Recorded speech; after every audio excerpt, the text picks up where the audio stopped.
E agora eu acho que tem muito essa demanda, só que ela fugiu tanto do meu controle que com 123 mil seguidores que eu acho que eu estou agora, se eu abrir o meu Instagram, tem por dia uma infinidade de mensagens, então se perde no meio daquilo, né? Sim. Tanto de pessoas me xingando, que acontece também, ou de pessoas me elogiando, então é uma caixinha de surpresa, você rola, abre, ou tem alguém te xingando, Você tem haters também? Tenho bastante.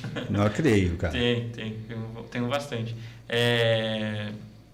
Tem algumas questões, né, porque eu me considero um ativista da causa. E aí, por ser um ativista, eu falo de política, eu falo de pontos que a sociedade normaliza ainda, mas que são prejudiciais.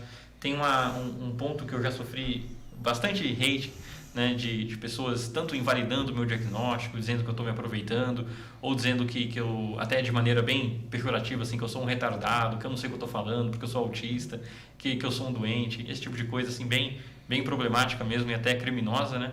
Por exemplo, a situação já fiz críticas, por exemplo, ao Marcos Mion na TV, né? Ele é pai de autista e tudo, e ele se coloca como porta-voz do autismo, que ele é o porta-voz do autismo, o protetor dos autistas, e isso é muito errado, porque nem ele, nem qualquer outra pessoa vai ser o porta-voz do autismo, né?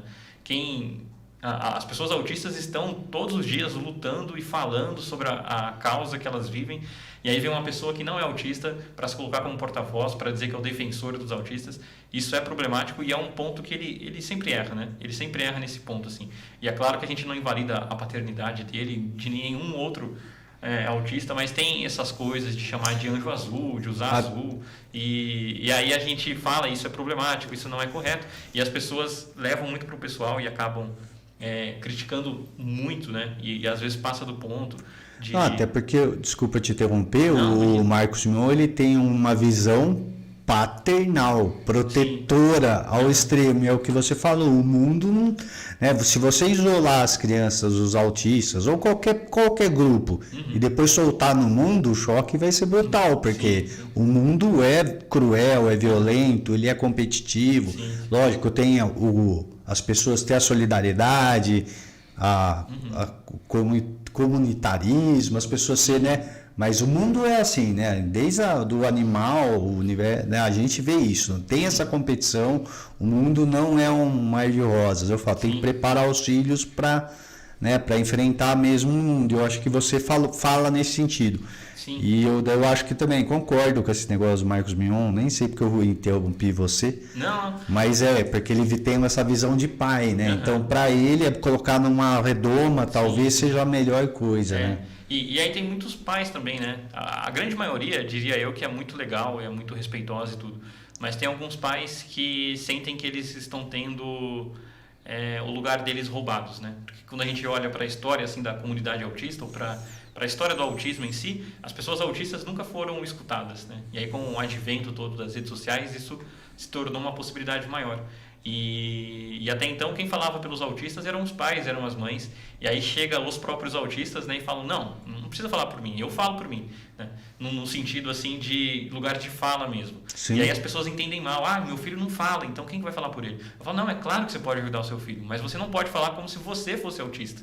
Porque tem muitos discursos assim, o autismo tirou a luz da minha vida, ninguém quer ser pai de autista, ninguém quer ser mãe de autista. E você imagina uma pessoa que é autista lendo isso e lembrando da infância dela, por exemplo, no meu caso, e lembrando de todas as dificuldades que meus pais tiveram para me educar, para cuidar, para lidar com as minhas crises, para lidar com as demandas médicas, né? Então é muito prejudicial e as pessoas não tomam esse cuidado. E aí quando a gente bate de frente com isso, problematiza isso, elas lidam mal. E aí daí que vem o hate. Sem contar a política também, né? Porque tem alguns políticos que falam muitas bobagens por aí e a gente vai contra, a gente fala tá errado, quando fala de segregação, aponta os equívocos, né? Eu tenho completa facilidade para criticar qualquer lado, seja esquerda ou direita, eu tenho o meu posicionamento, mas se um político de esquerda falar bobagem, eu vou criticar, se de direita falar, eu vou criticar. Claro.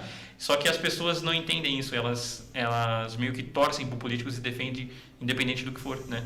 Então, na época da eleição, tudo que eu falava sobre política, meu direct enchia de pessoas me odiando de um jeito que eu nunca pensei que alguém fosse me odiar na minha vida.